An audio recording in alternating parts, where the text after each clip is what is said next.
If I have to summarize what product design is, I'll use a quote from Max Bill on Enzo Mari.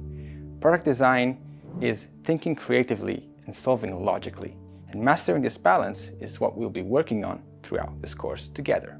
Hi, my name is Simone Ferraro. I'm a senior product designer at LinkedIn, and I'll be teaching a product design course with Elevator. During this course, I will take you through the journey that brought me from a graphic design studio in Milan to Microsoft in Silicon Valley, passing through Skype and Moo in London.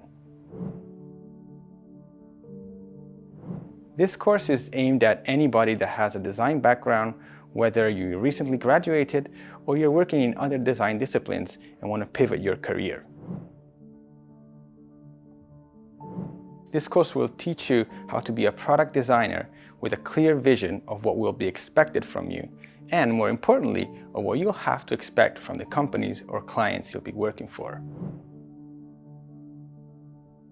You will learn how to design inclusive, sustainable, and accessible products, from the understanding and framing of a problem, to designing user flows, exploring concepts, and building design systems and prototypes, all the way down to supporting the development phase.